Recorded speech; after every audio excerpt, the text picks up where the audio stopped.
नमस्कार, आप देख रहे हैं एनएमएफ न्यूज। मैं आपके साथ शबनम और मेरे साथ हैं मेरे सहयोगी अभिषेक। लखनऊ से जमालुद्दीन उर्फ छांगुर बाबा को गिरफ्तार किया गया। ये बाबा कोई मामूली बाबा नहीं बल्कि धर्मांतरण का रैकेट चला रहा था। गरीब लोगों को और ऐसे लोगों को अपने जाल में फंसाता था जिन्हें पैसों की जरूरत थी। पैसों का लालच देकर उनका धर्म परिवर्तन करवाता था, उन्हें विदेश भेजने का झांसा देता था और उसके बाद खेल रहा था विदेशी फंडिंग का खेल। अब ऐसे में छांगुर बाबा गिरफ्तार हुआ, तमाम दस्तावेज मिले और इसी के साथ अब जो आलीशान घर है उसके बारे में तो खुलासा हुआ ही हुआ। इसके साथ ये भी खुलासा हुआ है कि छांगुर बाबा ने महाराष्ट्र में कई ऐसी प्रॉपर्टी खरीद रखी हैं जिनकी कीमत करोड़ों में है। तो अभिषेक, जिस तरीके से ये छांगुर बाबा पकड़ा गया है, एक नग की एक मामूली सी दुकान चलाता था, उसके बाद ये मजार लेकर कोई बैठ गया और उसके बाद देखते ही देखते 4 से 5 सालों में इसने करोड़ों रुपए का लेन देन शुरू कर दिया। आखिर कहां तक इसका नेटवर्क फैला हुआ है? करोड़ों नहीं शबनम, अरबों रुपए अगर इसे आप बोलेंगी तो शायद ज्यादा सही रहेगा। दरअसल ये कहानी शुरू होती है 16 नवंबर 2024 को, जब एटीएस के थाने में एक एफआईआर दर्ज होती है। हाँ। जिसमें जो इसके साथी थे रितु रोहरा, नवीन समेत 10 लोगों के खिलाफ मुकदमा दर्ज होता है, जिसमें बताया जाता है कि मतलब ये लोग कुछ धर्मांतरण का कारोबार कर रहे हैं। हाँ। मतलब नवंबर 2024 से और अभी आप जुलाई 2025 में हैं, तो देख लीजिए लगभग 8 महीने से ज़्यादा का वक्त बीत चुका है। 8 महीने से एटीएस और एसटीएफ इसके पीछे लगातार काम कर रही थी।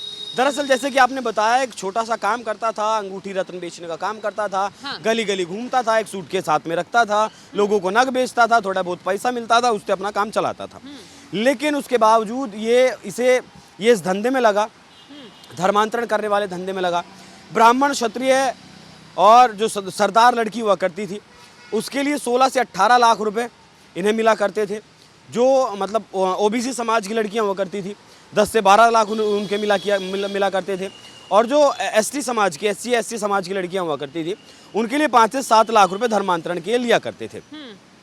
ये सारा फंडिंग आपको मतलब होता था सऊदी के देशों से, मिडिल ईस्ट के देशों से, दुबई से, सऊदी अरब से, कतर, कुवैत, जितने भी ये देश हैं, वहाँ धर्मांतरण के नाम पर ये लोग अपनी दुकान अक्सर चलाते हैं। और ऐसा नहीं है कि धर्मांतरण के सिर्फ नाम पर, जितने भी इस देश में अवैध मदरसे चलते हैं, ज़्यादातर के पास ऐसा दावा किया जाता है, ज़्यादातर के पास ये जो खाड़ी देश हैं वहाँ से फंडिंग आती है। अभी आपने देखा होगा कि बंगाल में जो विवाद हुआ, वहाँ पर जो मदरसे चल रहे थे, बॉर्डर इलाकों में जो मदरसे चल रहे थे, वो सारे अवैध तरीके से बनाए गए मदरसे थे और उन सारों में फंडिंग हो रही थी। उन सारे मदरसों में ट्रेनिंग दी जा रही थी। हाँ। किस तरीके से पत्थरबाजी करनी है, किस तरीके से वापस आना है, कैसे पुलिस वालों को टारगेट करना है, जनता को पहले टारगेट नहीं करना है, पहले पुलिस वालों को टारगेट करना है। तो ये पूरा एक नेक्सस चल रहा है शबनम।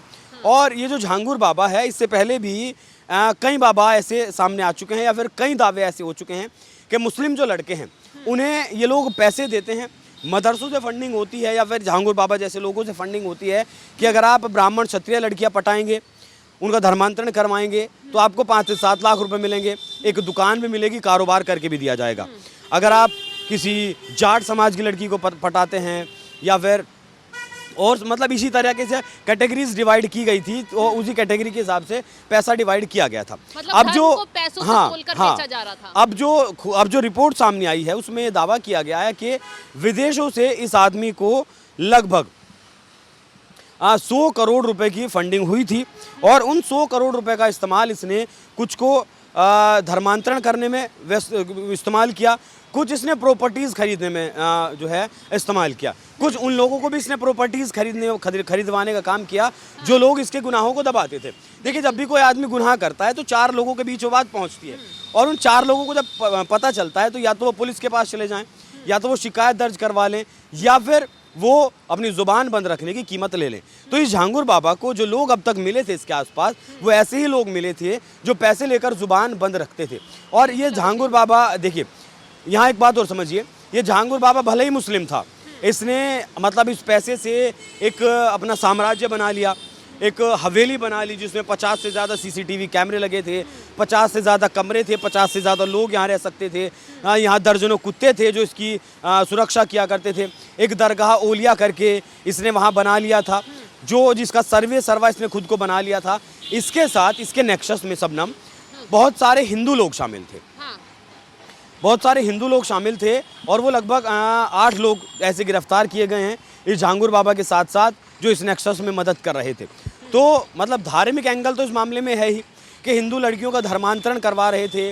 अब अभी मतलब पिछले दिनों कुछ रिपोर्ट्स ऐसी भी आई थी कि बहुत सारी लड़कियां गायब हैं और उन लड़कियों को भारत से खाड़ी देशों में बेचा जा रहा है। केरल से भी ऐसी खबरें आई। तो क्या ये नेक्सस वहाँ भी शामिल है? क्या धर्मांतरण करवाकर जिस तरीके से द केरला स्टोरी एक फिल्म भी आई है, उसमें जिस तरीके से दिखाया गया है, क्या इन लड़कियों के साथ भी वैसा ही करने की साजिश थी या फिर किया गया है, या फिर लड़की खाड़ी देशों में बेची गई हैं, किस किस देश को बेची गई हैं, कितने पैसे में बेची गई हैं? बहुत सारी चीज़ें हैं जो अभी बाहर आनी शबनम बाकी हैं। बाकी बहुत सारे हिंदू भी इसमें शामिल थे जो इस झांगुर बाबा का साथ दे रहे थे। बिल्कुल, तो इस मामले में लगातार चौंकाने वाले खुलासे हो रहे हैं। अब जांच पड़ताल इसी एंगल पर की जा रही है। क्या ये बाबा बाहर लड़कियों का व्यापार कर रहा था? क्या कहीं यहाँ से लड़कियां तो बाहर नहीं भेज दी इसने झांसे में देकर? इस एंगल की भी जांच पड़ताल की जा रही है। साथ ही साथ अब इस मामले में ईडी की एंट्री हो सकती है। एनआईए अब इस बाबा से पूछताछ कर सकती है। ईडी की एंट्री इसलिए क्योंकि मनी लॉन्ड्रिंग का मामला बन रहा है। 100 करोड़ से ज्यादा का लेन देन इसके बैंक अकाउंट में, इसके सहयोगियों के बैंक अकाउंट के जरिए पकड़ा गया है। क्योंकि ये बाबा कोई मामूली बाबा नहीं है, बल्कि बहुत शातिर तरीके से इसने अपना पूरा नेटवर्क, अपना पूरा जाल बिछाया है। इसके साथ खुलासा ये भी हो रहा है और आरोप ये भी लग रहे हैं कि बाबा ने इतना बड़ा साम्राज्य बसा लिया, इतने लोगों के साथ खिलवाड़ कर दिया, हिंदुओं के धर्मों की बलि चढ़ा दी। तो ऐसे में क्या पुलिस प्रशासन का उसे पूरा सपोर्ट मिल रहा था? क्यों किसी को उसके फंडिंग की जांच पड़ताल में कुछ खुलासा नहीं हो पाया? क्या कोई उस पर नजर नहीं रख पाया? आखिर इतनी देर क्यों हो गई इस बाबा को पकड़ने में? कौन इसका साथ दे रहा था? क्या कोई इस नेता तो इस बाबा से नहीं जुड़ा हुआ था? सारे एंगलों की जांच पड़ताल की जा रही है और कहा जा रहा है कि इसमें कोई क्लर्क की पत्नी भी शामिल पाई गई है, जिसके नाम पर कम से कम 10 करोड़ की प्रॉपर्टी पुणे या मुंबई में खरीदी थी बाबा ने। अब कौन है वो क्लर्क, उसका भी पता लगाया जा रहा है। साथ में कुछ पत्रकार का नाम भी, जो लोकल पत्रकार होते हैं, बाबा से जुड़ा हुआ आ रहा है सामने। और कहा जा रहा है कि जांच अगर आगे बढ़ती चली गई तो कई नेताओं का कनेक्शन इस बाबा से निकल सकता है। अब देखना ये होगा कि बाबा की काली कुंडली कहां तक खुलती है और क्या क्या राज उगलती है। फिलहाल इस खबर को लेकर आप क्या राय रखते हैं, कमेंट बॉक्स में अपनी राय जरूर बताएं और तमाम खबरों की अपडेट के लिए आप हमारे साथ जुड़े रहें। नमस्कार।